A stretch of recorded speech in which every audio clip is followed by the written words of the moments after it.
Modern Money Primer blog number 31, Functional Finance, Monetary and Fiscal Policy for Sovereign Currencies, by L. Randall Wray. This week, we begin a new topic, functional finance.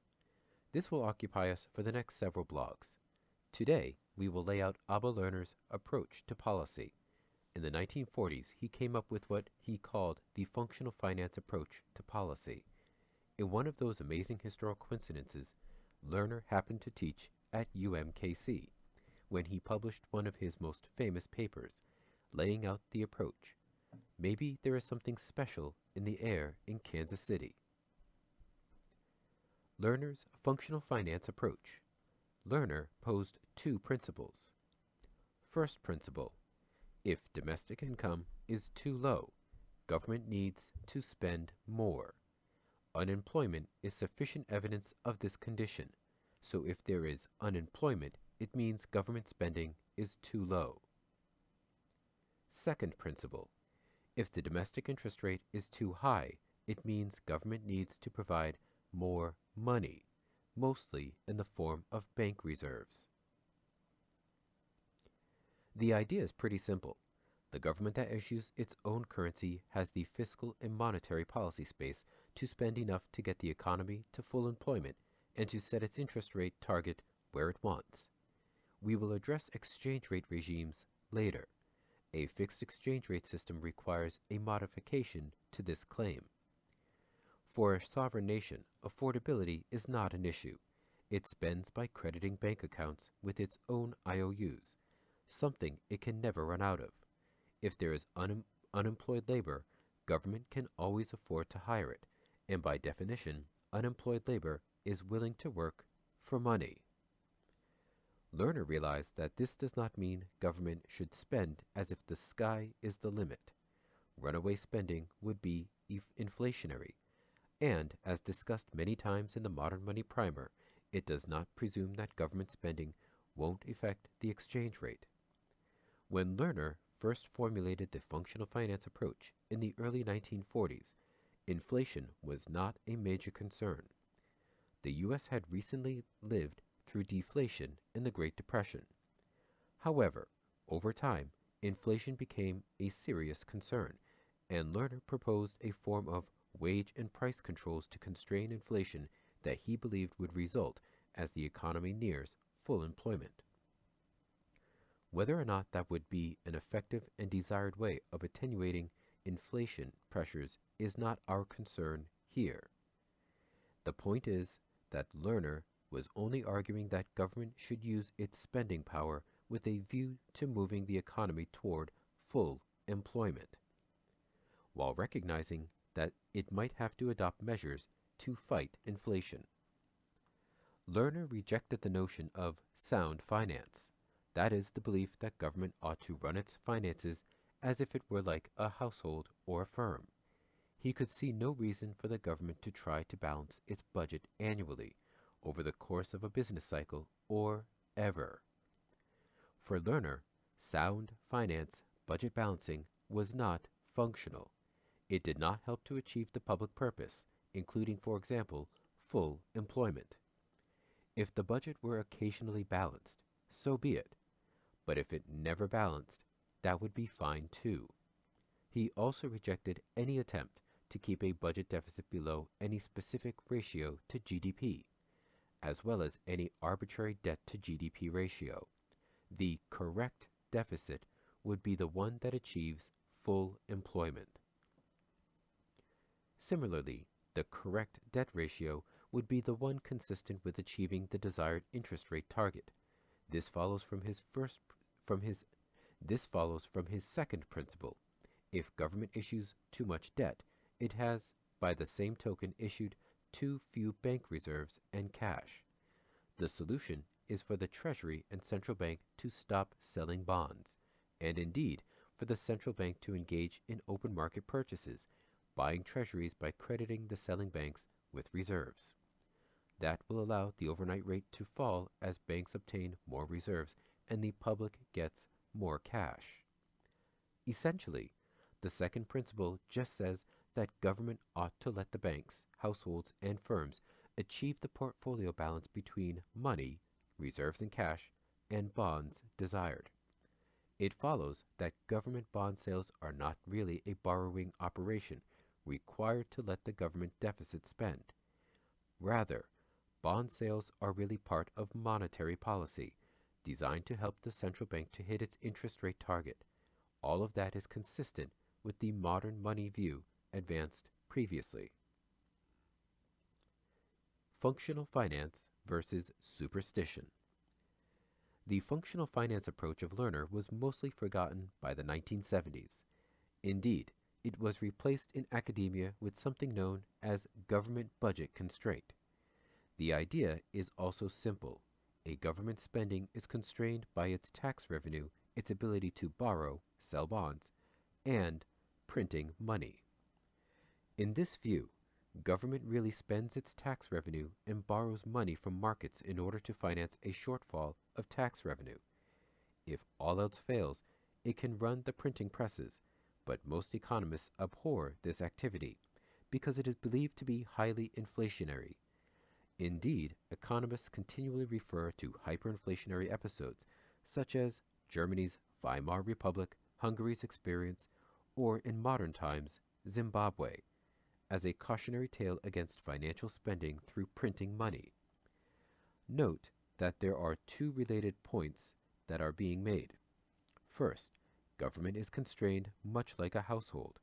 A household has income, wages, interest, profits, and when that is insufficient, it can run a deficit through borrowing from a bank or other financial institution. While it is recognized that government can also print money, which is something households cannot do, these is seen as extraordinary behavior, sort of a last resort. There is no recognition that all spending by government is actually done by crediting bank accounts, keystrokes that are more akin to printing money than to spending out of income.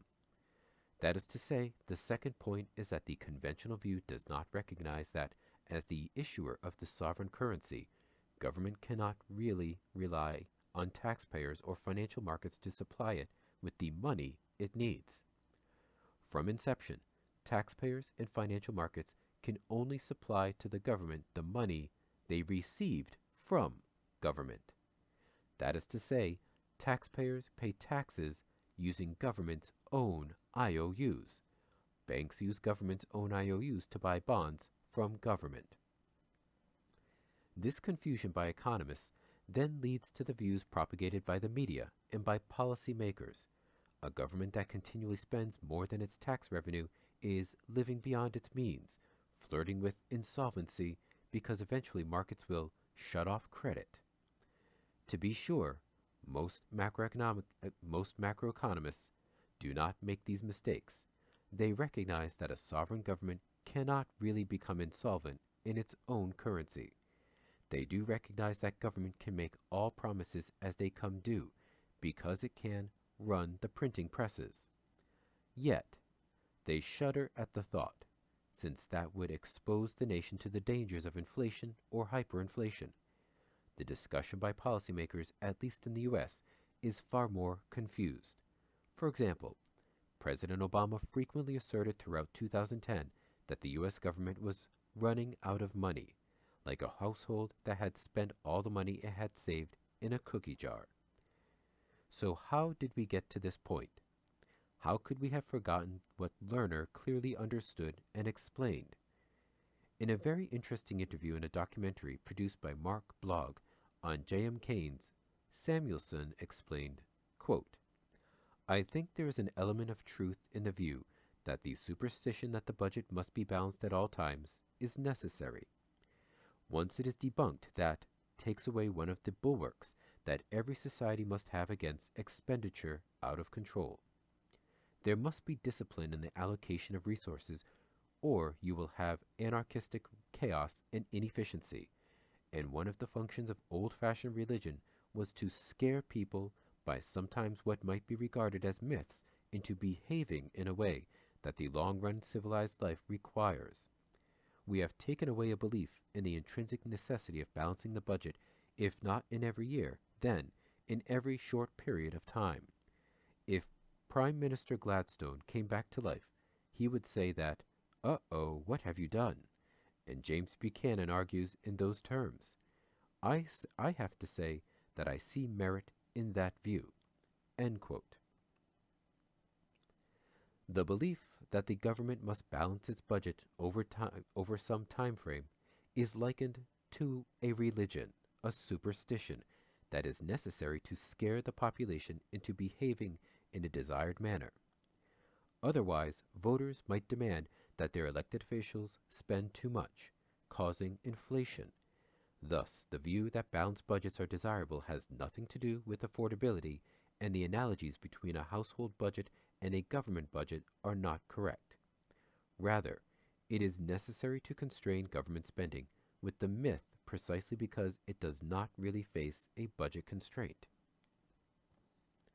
The U.S. and many other nations really did face inflationary pressures from the late 1960s until the 1990s, at least periodically. Those who believe the inflation resulted from too much government spending helped to fuel the creation of the balanced budget religion to fight the inflation. The problem is that what we started as something recognized by economists and policymakers to be a myth came to be believed as the truth. An incorrect understanding was developed. Originally, the myth was functional in the sense that it constrained a government that otherwise would spend too much, creating inflation and endangering the dollar peg to gold. But, like many useful myths, this one eventually became a harmful myth, an example of what John Kenneth Galbraith called an innocent fraud, an unwarranted belief that prevents proper behavior. Sovereign governments began to believe that they really could not afford to undertake desired policy on the belief they might become insolvent. Ironically, in the midst of the worst economic crisis since the Great Depression of the 1930s, President Obama repeatedly claimed that the U.S. government had run out of money, that it could not afford to undertake policy that most believed to be desired. As unemployment rose to nearly 10%, the government was paralyzed. It could not adopt the policy that Lerner advocated, spend enough to return the economy toward full employment. Ironically, throughout the crisis, the Fed, as well as some other central banks, including the Bank of England and the Bank of Japan, essentially followed Lerner's second principle. It provided more than enough bank reserves to keep the overnight interest rate on a target that was nearly zero. It did this by purchasing financial assets from banks, a policy known as quantitative easing, in record volumes. $1.75 trillion in the first phase, with a planned additional $600 billion in the second phase. Chairman Bernanke was actually grilled in Congress about where he obtained all the money to buy those bonds. He correctly stated that the Fed simply created it by crediting bank reserves through keystrokes. The Fed can never run out of money. It can afford to buy any financial assets banks are willing to sell. And yet we have the president, as well as many members of the economics profession, as well as most politicians in Congress, believing government is running out of money. There are plenty of keystrokes to buy financial assets, but no keystrokes to pay wages. That indicates just how dysfunctional the myth has become. Next week, we'll show that some Kansas City air might have drifted northeast to the bastion of free market economics, the University of Chicago.